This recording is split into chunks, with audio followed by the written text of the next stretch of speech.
Hello అండి, నమస్తే. Welcome to కల్పన వంటశాల. ఈరోజు మన వంటశాలలో చాలా టేస్టీగా ఆలూ కర్రీని తయారు చేసుకున్నామండి. అందరూ చేసే ఆలూ కర్రీని అయితే ఒక్క స్పూను ఈ పొడి వేసుకొని చేసుకోవడం వల్ల చాలా రుచి పెరుగుతుంది. ఒక్కసారి ఈ ఆలూ కర్రీని ఇలా టేస్టీగా ఎలా తయారు చేసుకోవాలో చూద్దామండి. కడాయి పెట్టుకొని స్టవ్ వెలిగించుకోవాలి. 4 టేబుల్ స్పూన్లు ఆయిల్ వేసుకోవాలి. ఆయిల్ కాగిన తర్వాత 1/2 టీ స్పూన్ మినపప్పు, ఆవాలు వేసుకోవాలి. తర్వాత 2 ఉల్లిపాయలని ఇలా సన్నగా కట్ చేసుకొని ఆ ఉల్లిపాయలు కూడా పోపులో వేసేసుకోవాలి.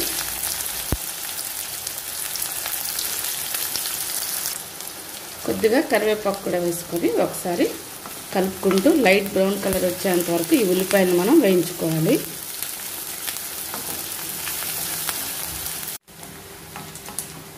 ఈ విధంగా లైట్ బ్రౌన్ కలర్ వస్తే చాలు. ఇప్పుడు ఈ టైంలో మనం 2 టమాటోలను కట్ చేసుకొని ఆ టమాటో ముక్కలు కూడా ఇందులో వేసేసుకోవాలి.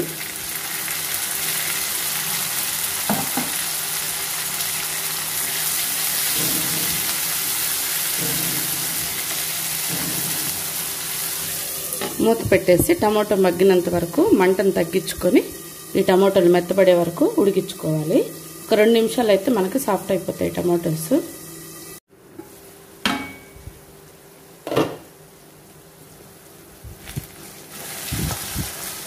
టమాటోలు బాగా సాఫ్ట్ అయిపోయినాయి.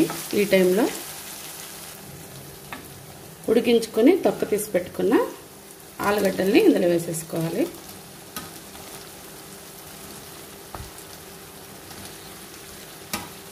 ఇందులోనే కారంకి సరిపడా 2 టీ స్పూన్లు కారం పొడి,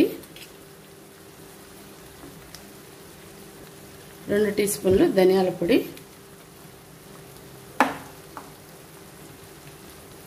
1/2 టీ స్పూను పసుపు, రుచికి సరిపడా సాల్ట్, ఒక 1/2 teaspoon garam masala powder, ఇవన్నీ వేసేసుకొని లైట్గా ఒకసారి దీన్ని కలిపేసుకోవాలి.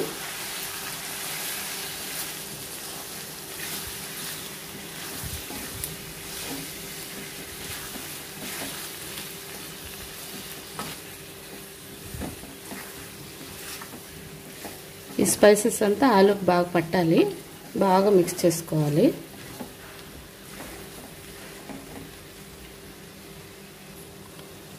మిక్స్ చేసుకున్న తర్వాత మళ్ళీ లో ఫ్లేమ్లో 2 నిమిషాల పాటు ఈ ఆలూని అలాగే మగ్గనివ్వాలి.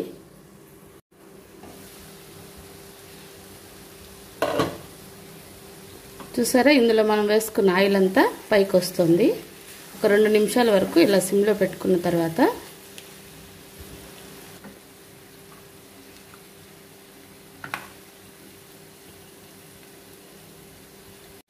ఇలా ఈ విధంగా 1 స్పూను జీలకర్ర పొడి వేసుకోవడం వల్ల మనకి కూర చాలా టేస్ట్ వస్తుందండి. చెప్పాను కదండి, ఇలా 1 స్పూను జీలకర్ర పొడి కలుపుకుంటే మనకి డాబా స్టైల్లో చాలా బాగుంటుంది ఆలూ కర్రీ. అల్లం వెల్లుల్లి పేస్ట్ అలాంటివి ఏం అవసరం లేదండి. ఇలా 1 స్పూను ఈ పొడి వేసుకొని చేసుకోవడం వల్ల మీకు కూర టేస్ట్ చాలా పెరుగుతుంది. అచ్చు డాబా స్టైల్లో ఎలా ఉంటుందో అలా ఉంటుందండి ఈ కూర. ఇలా ఈ విధంగా 1 స్పూను జీరా పౌడర్ వేసుకొని 1 నిమిషం పాటు కలిపేసుకున్న తర్వాత తగినన్ని వాటర్ పోసుకోవాలండి. చిక్కగా కావాలంటే కూడా తినేయచ్చండి, కానీ కొద్దిగా గ్రేవీతో ఉంటే మనకి చపాతీ కానీ పూరీలోకి కానీ అన్నిట్లో కూడా బాగుంటుంది.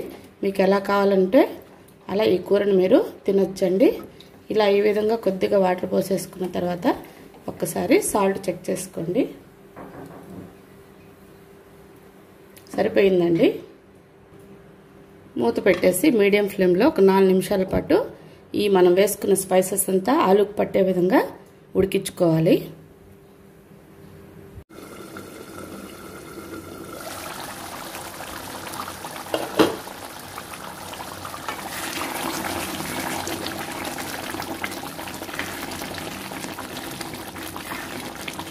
బాగా చిక్కబడిందండి కూర. ఈ కూర ఈ విధంగా ఉంటే బాగుంటుంది. స్టవ్ ఆఫ్ చేసుకొని చివరిగా కొత్తిమీర వేసేసుకొని మనం సర్వ్ చేసుకున్నాము. అంతే అండి. ఈ విధంగా చాలా ఈజీగా మనకి ఆలూ కర్రీ రెడీ అయిపోతుంది. ఇలా 1 స్పూను జీలకర్ర పొడి వేసి మనం ఈ కూర తయారు చేసుకుంటే అచ్చు డాబా స్టైల్లో మనకి ఈ కూర అనేది రెడీ అయిపోతుందండి. చాలా ఈజీ, సింపుల్ కదా అండి.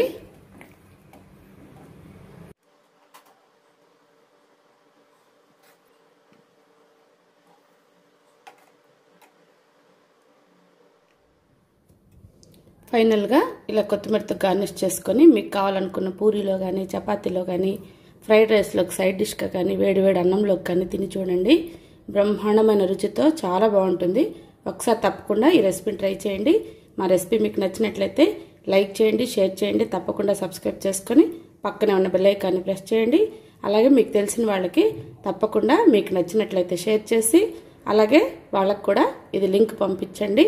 ఓకే అండి. ఇప్పటి వరకు మన ఛానల్ చూడనట్లయితే తప్పకుండా మన ఛానల్లోని రెసిపీస్ అన్నీ ఒకసారి వాచ్ చేసి ట్రై చేసి ఎలా కుదిరాయో కూడా నాకు మెసేజ్ చేయండి. మరో మంచి రెసిపీతో మళ్ళీ కలుద్దామండి. Thank you for watching. Bye అండి.